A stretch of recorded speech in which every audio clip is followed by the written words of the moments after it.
Saudara dan saudari yang terkasih, pada hari ini saya ingin berbicara tentang ruang tunggu Allah. Jujur saja, banyak di antara kita sedang berada di ruang tunggu Allah. Nah, apa itu ruang tunggu Allah? Ruang tunggu Allah adalah Anda sedang dalam keadaan terburu-buru, tergesa-gesa, bahkan sudah tidak sabar lagi untuk mendapatkan jawaban dari Allah. Maunya sekarang, mau dapat sekarang, tetapi Allah belum memberikan jawaban. Ini yang dinamakan ruang tunggu Allah. Anda mau sekarang, tetapi Allah belum memberikannya. Anda mau jawabannya, tapi jawaban dari Allah belum ada. Nah, ini Anda sedang berada dalam ruang tunggu Allah. Mengapa? Karena memang waktu Allah tidak sama dengan waktu kita. Untuk kita sudah saatnya, tapi untuk Allah dibilang mungkin Anda belum siap. Jadi itu yang banyak kali kita dalam situasi ruang tunggu Allah.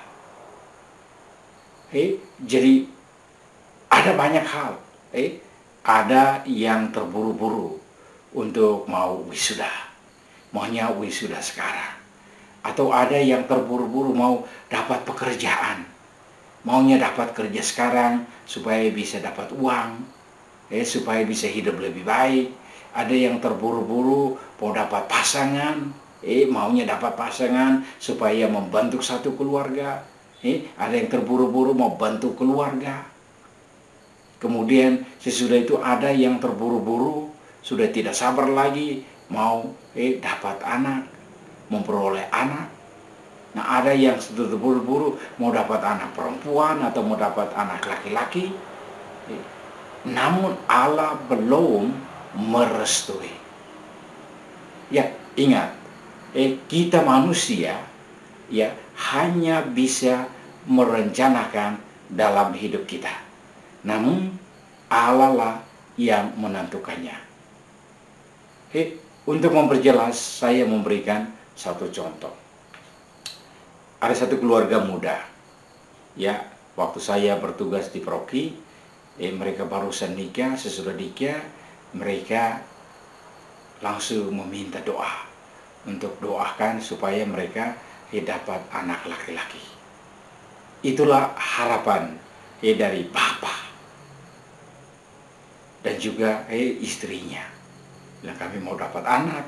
Nah, tapi mereka mau supaya dapat anak laki-laki. Nah, apa yang terjadi?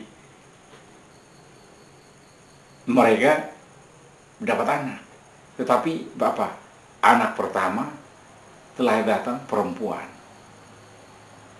Mereka bilang, ya kami mengharapkan laki-laki tapi perempuan. Tapi mereka bersyukur.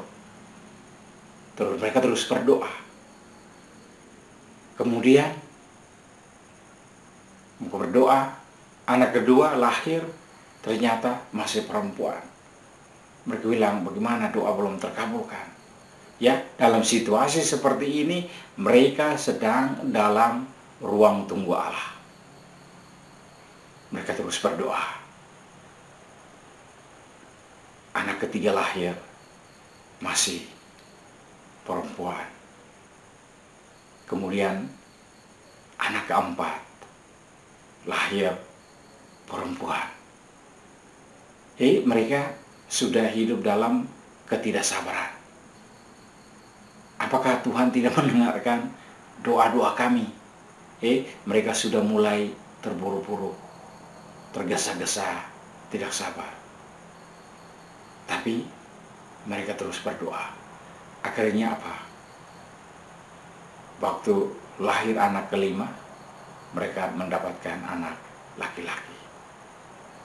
Mereka mulai bersyukur, berterima kasih bahwa Tuhan telah menjawab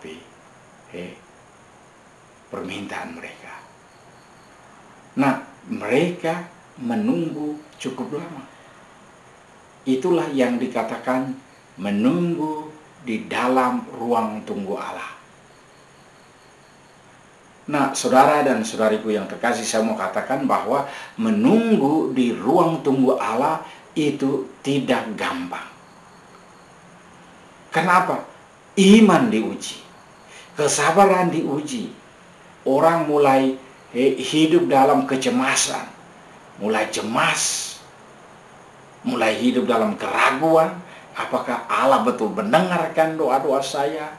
Ya, apakah saya ini betul-betul doa yang benar atau tidak? Mereka akhirnya apa? Muncul frustrasi dalam hidup. Mungkin Allah tidak memperhatikan saya. Mungkin Allah sudah melupakan saya. Dan akhirnya apa? Mulai tumbuh jealous, iri hati, dan seterusnya. Ada kalanya iri hati. Kok yang ini dia tidak berdoa, tidak ke gereja, tapi toh dapat anak laki-laki, hidupnya lebih baik, pekerjaan bagus, bisnisnya berkembang. Kenapa saya tidak?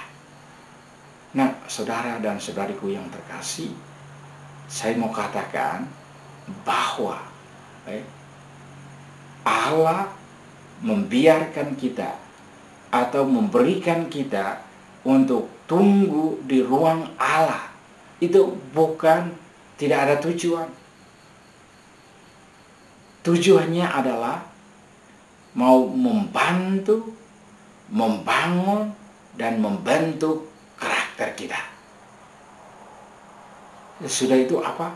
Mau mendewasakan iman kita.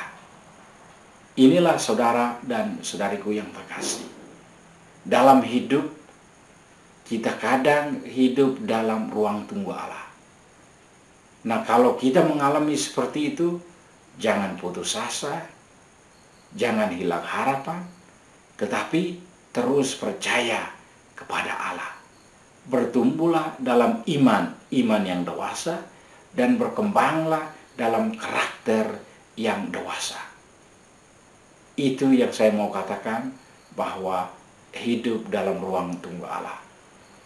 Jadi saya percaya dan saya mengharapkan semoga Anda yang tunggu di dalam ruang tunggu Allah, janganlah putus asa, janganlah hidup dalam frustrasi, jangan iri hati, jangan jealous, tetapi bertahanlah dalam iman, bertahanlah dalam kesabaran, sehingga Anda bisa hidup dengan lebih baik, ya.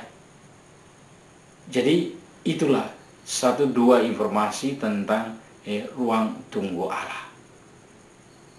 Nah, ingat, kalau Anda dalam seperti itu, dalam situasi ruang tunggu Allah, jawabannya pasti akan ada. Tetapi kapan dan di mana, itu bukan tergantung pada kita. Tergantung semata-mata kepada Allah. Yang kita buat adalah bertumbuh dalam iman dan terus percaya kepada Allah. Akhirnya, saudara dan saudariku yang terkasih, terima kasih banyak untuk waktu Anda.